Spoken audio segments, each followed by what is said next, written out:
Alright folks, today we're diving into the Bart machine on echoCTF, and this one was a write. So here's the gist. Initial access came down to an authentication bypass on an embedded web server. Yep, the kind you usually find running on little devices. From there we moved into some good old fuzzing with FFUF, spotted a sneaky parameter trick, and then chained it all the way to command execution and root.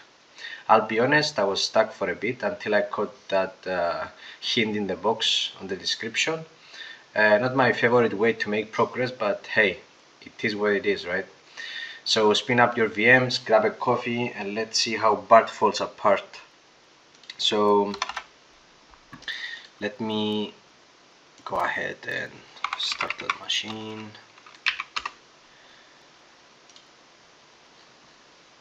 Bart, it's already started. Okay, so let's create an nmap directory to save our nmap scan results, and do sudo nmap double verbose. We're gonna specify port 80 because this is what's open. I don't want it to take long. T4 to go faster, and -A to run all the scripts against it.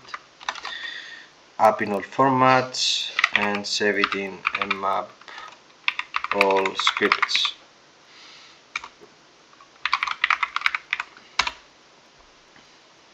Oh, I have to specify the target as well, right? 50. Okay.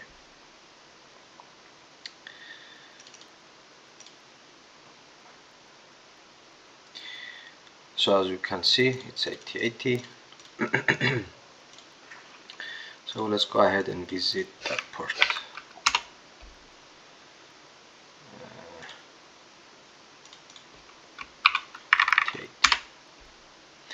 And we get this. It requires us to put a username and a password. Looking into this, this kind of authentication is called digest access authentication. So we can go ahead and try different default username or password, like admin, nope, can try administrator,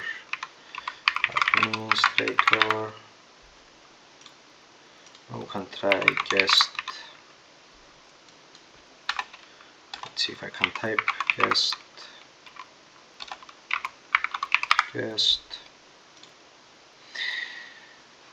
Nothing happens. So we don't get back anything of what the server is yet. Let's wait for the nmap scan to finish and see what it is, or we can go ahead and utilize what web and see if we can fingerprint the web server like this. I forgot to specify the port. Here we go.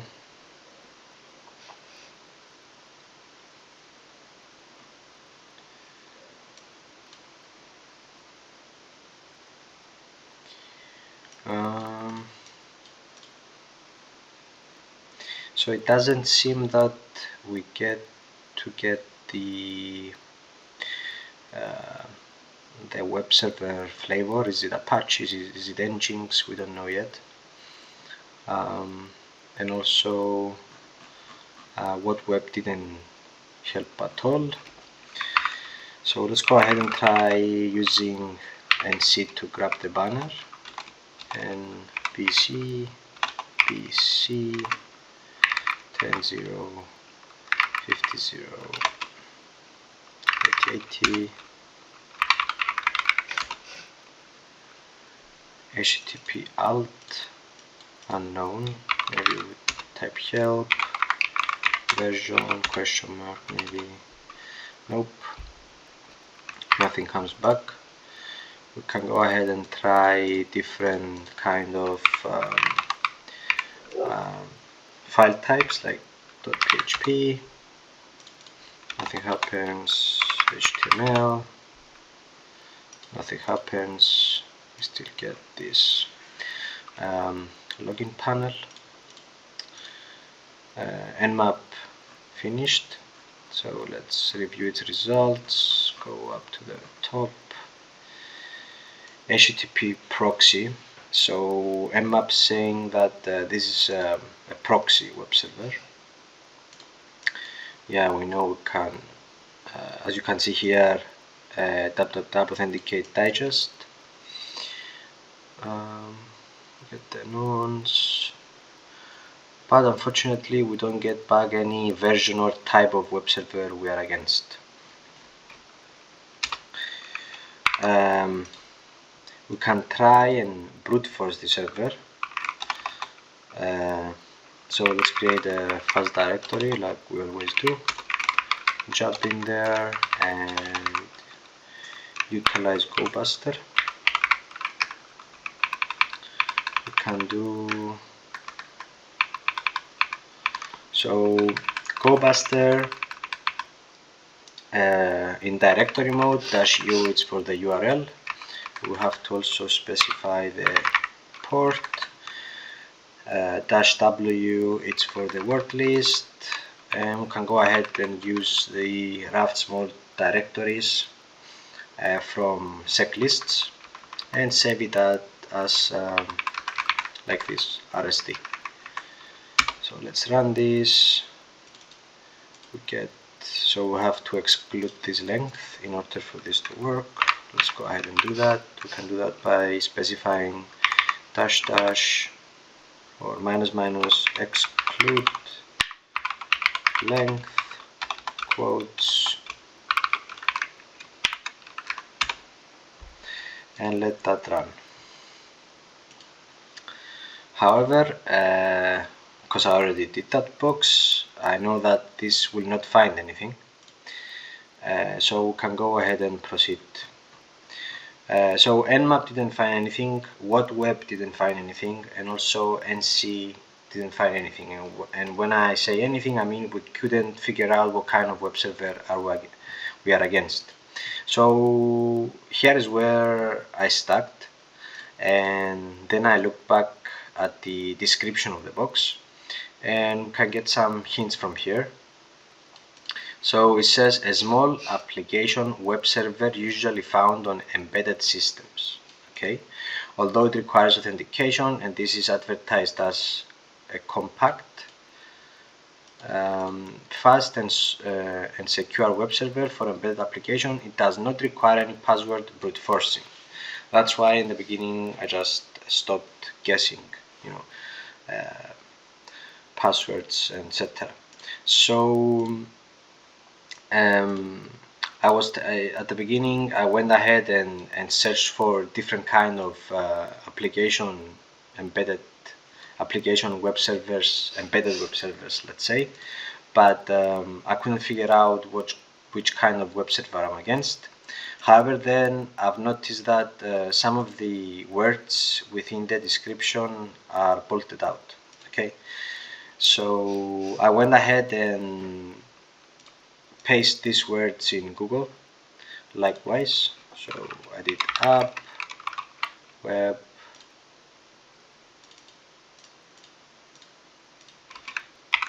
embed this, and right off the bat I got this, embed this. Okay, so once I saw that, I knew that I was in the right path, because this is indeed an embedded server, a small embedded server, and I went ahead and searched for vulnerabilities or any kind of exploit that we can utilize. So I did exploit poc. So okay, looking at this, I found out that there is an article, a very nice article, App Web Authentication Bypass Digest. This is exactly what we are against. So, and it meets our needs. So it's an authentication bypass. it seems, on the authentication digest, and it's on AppWeb, right? So if we go ahead and read the article, at the end of this article there is a POC. So it says here a clear vulnerability in the embedded this HTTP library and AppWeb versions 5.5.x up until 5.7, including the latest version, blah blah blah. Due to a logic flaw with a forced HTTP request, it is possible to bypass authentication for HTTP basic and HTTP digest login types. So this is what we are against, and we can get the CV number right here. However, you can go ahead on your own time and read how this exploit works. I'm gonna go ahead and go at the bottom, and as you can see, there is the exploit right here. It's a Python script. So let's go ahead and copy this.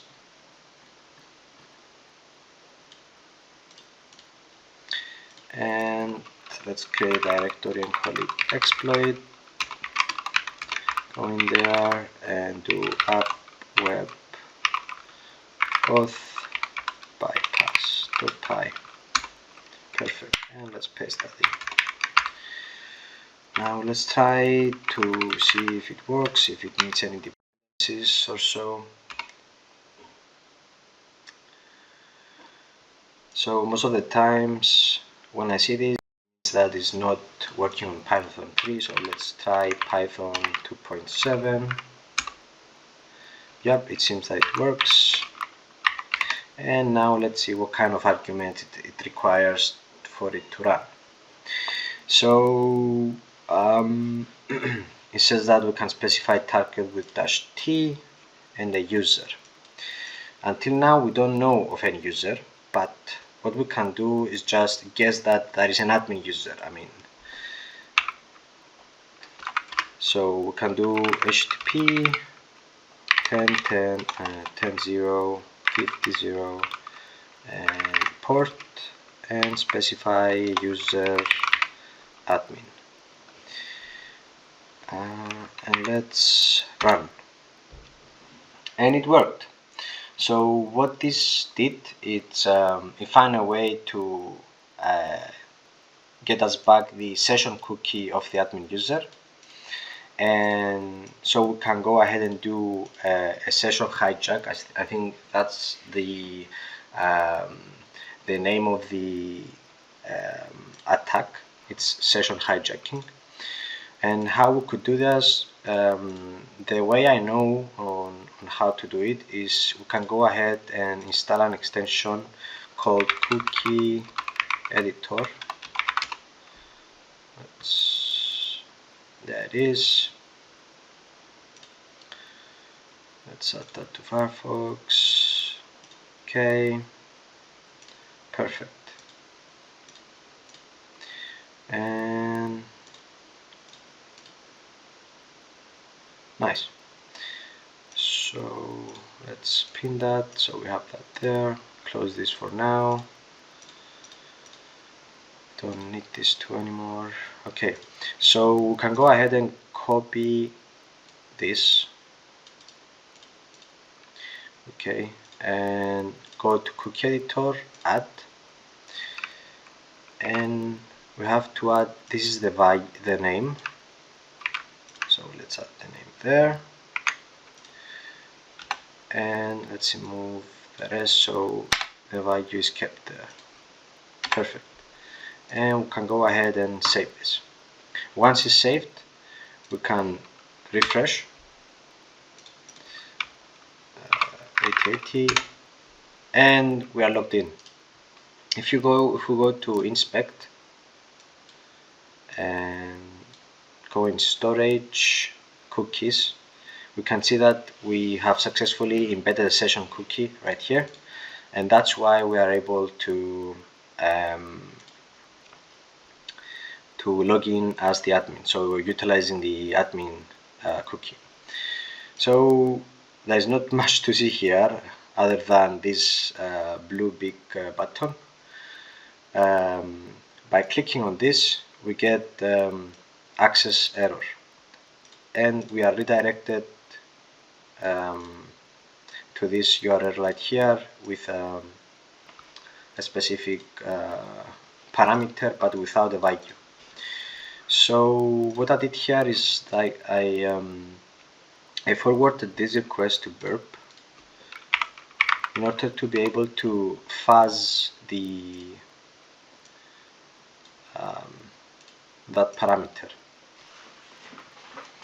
the value of that parameter. So my thinking now is that I don't know what's the functionality or what's the purpose of this endpoint and the parameter. So let's intercept, refresh, perfect, send that to repeater, and I'm gonna go ahead and copy that locally into our Kali box, echoCTF, Bart, let's go to fuzz and say parameter.txt. Perfect. So my thinking now is that I'm gonna fuzz this with different kind of words and also with special symbols. So I will try to break the app and maybe give me back some extra information. The other thing that I thought is maybe I could get a path traversal, like going backwards to get the password D, let's say, but nothing happens as you can see. But let's go ahead and test this.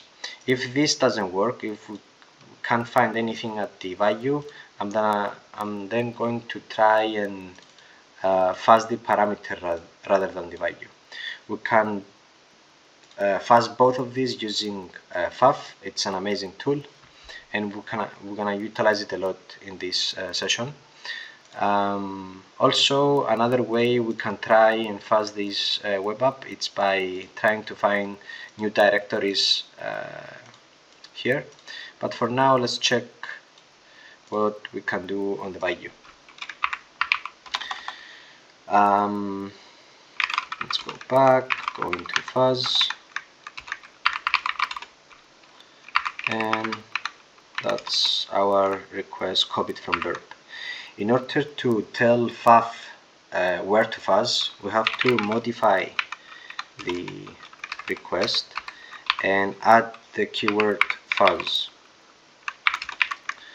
Okay, now we can go ahead and do FFUF. This is a get request.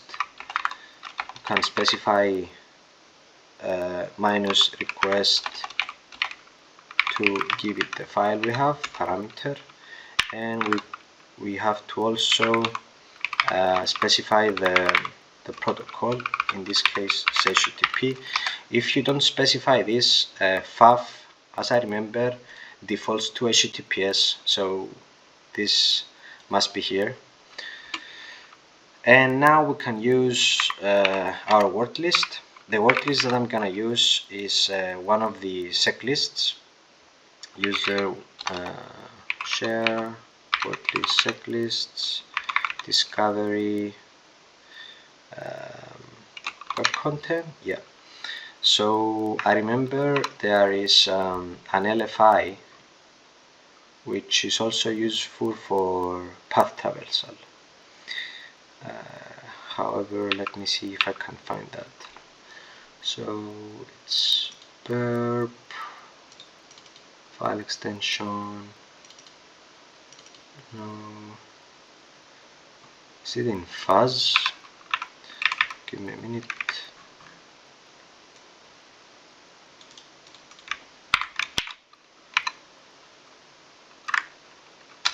Let's try, other than discovery, let's go to fuzz.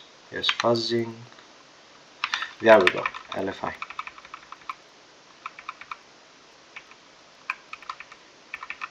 LFI JSON headings. This word list also includes path traversal techniques, so we can go ahead and use this. Also, in order to have a detailed view on how FFUF sends the request and make sure that the attack is happening as expected, we can go ahead and forward this forward all requests and generated by FFUF to burp. We can do that by specifying -x, which specifies a proxy, allows us to specify proxy, and 7.0.0.1 18080. Let's go ahead and test set off HTTP history. Let's clear this, clear, and start the attack. As you can see, a lot of requests on the go. However, we get unauthorized because the session expired, maybe.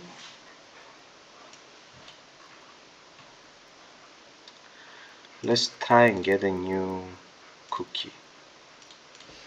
Just a minute. Let's do that from here.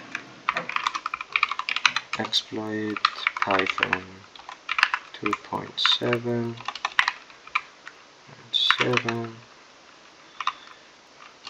Forget the syntax.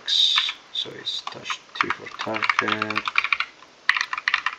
10.0, 50.0, 80, and what else? View admin. Let's try with this session. So let's modify our request.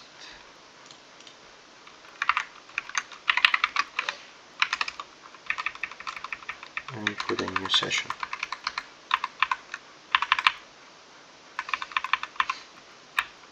Or maybe we get 401s anyway if we go there. So let's try this and fuzz again.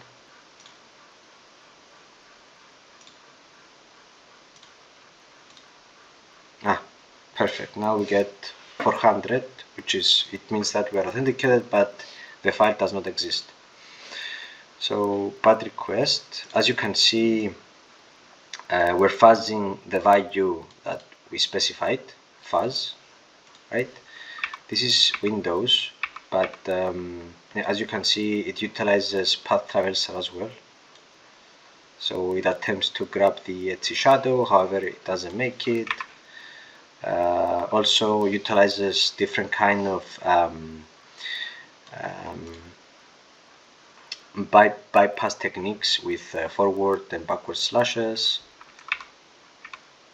Let's see if we got anything. We can easily see if we got anything using the length of the status code.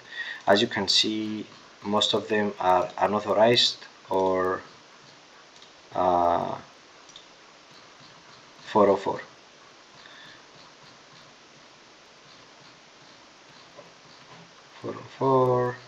I'm also looking at the length, but it's the same all the way. I don't see anything sticking out. Let's try. Okay, this is the 401, and we get 527. What's that? Oh, it's bad request again. And the rest didn't even respond. Okay, now we can go ahead and utilize another work list. Let's clear.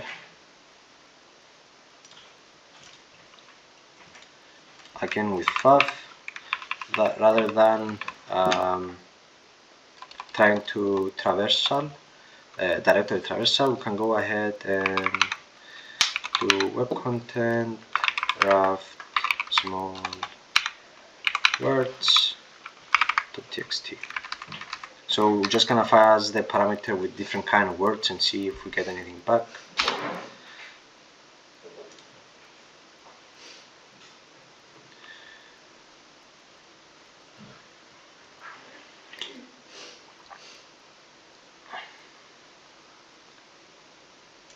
I can't see anything interesting.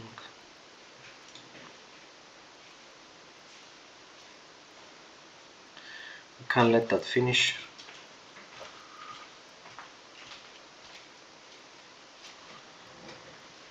can see different sizes, but okay, I'm gonna go ahead and stop this and see if we have anything interesting. So it's all 404s, but I saw different lengths. Jesus, so it's all 404s with different lengths. So we get back not found. Okay. After this, what I did is that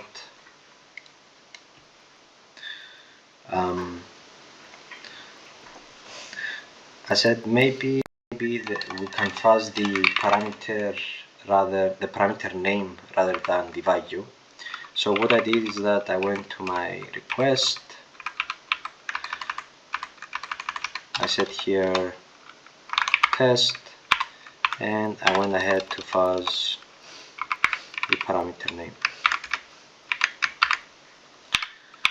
So we can, because this is a pretty big word list, can go ahead and use another one, common, which is a smaller one. That's just to prove the point that we can fuzz that as well. And let's clear our history and run this. So as you can see now, we are fuzzing the parameter name rather than test. This box is perfect for using FFUF. I mean, I utilize FFUF a lot here, and I learned a lot from it. However, still we are not getting anything interesting back.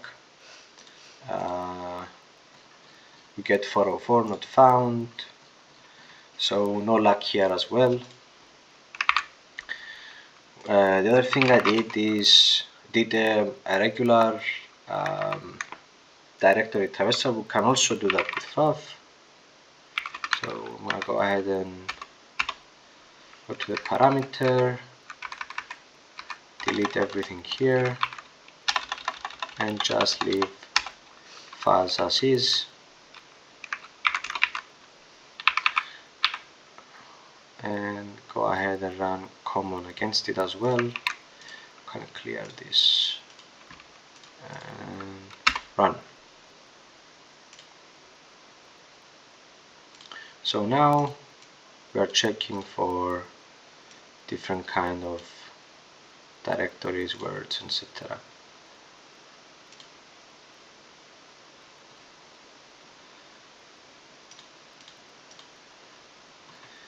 And again, I think we got nothing back, just 404s. And nothing interesting back. So here is where I stuck.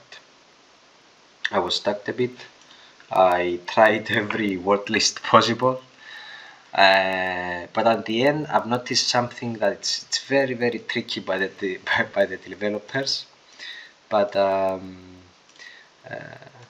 like if you see closely here, right? ETSCTF, the F is not capital.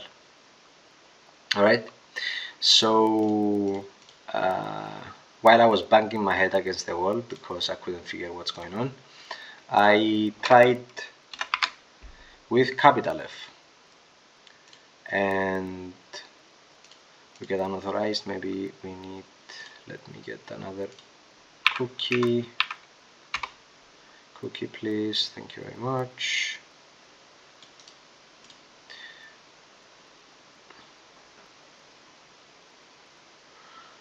So let's change this sent, and I got back this, which was amazing when I found it, because I tried so hard and I couldn't find anything. When this happened, I was jumping up and down, and as you can see, it seems that we are in the right path. We had to capitalize the F, looks can be deceiving indeed. So then after this find, I repeated the same process by fuzzing first the value with different kind of words and stuff like that. So let's go back and do the same thing. Let's copy it to file and overwrite this.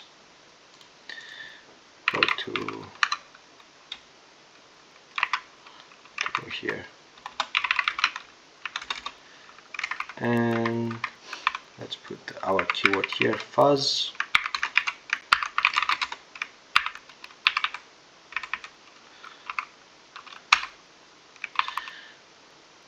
We can use common again. Let's go and clear our history and run.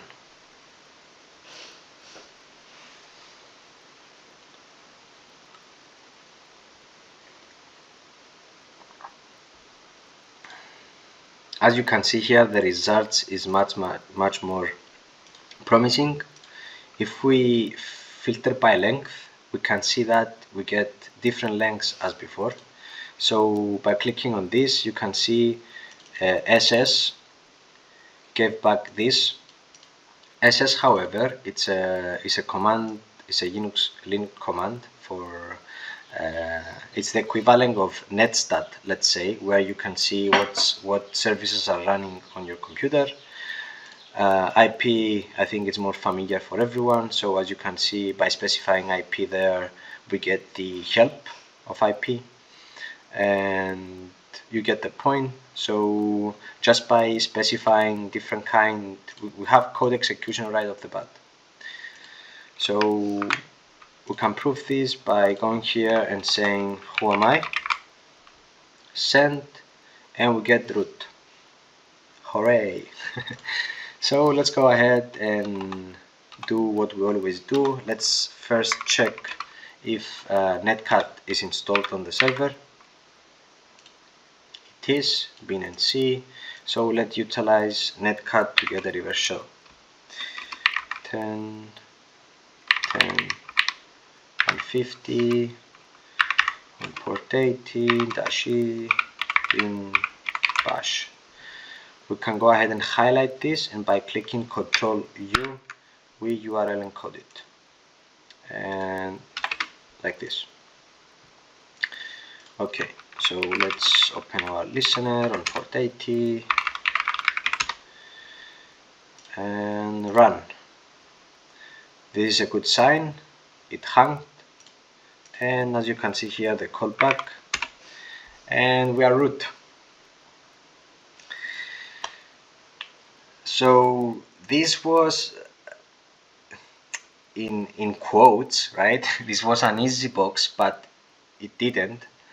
And to be full transparent here, I didn't like the fact that, again, the box relied too much on the description to be solved, right? But it is what it is, as we said in the beginning. I did learn a lot from it, especially how to use FFUF. And also I would like to mention that the whole write-up, it's in text form on my website. You can go ahead and go to hack.com.cy. Let's disable burp. If you go to write-ups, echoCTF, you can find the write-up here, where I explain everything with the commands and screenshots. I also started to update this this website with my notes, my personal notes. I try to update this weekly. So thank you very much for watching, and I'll see you on the next one. Bye.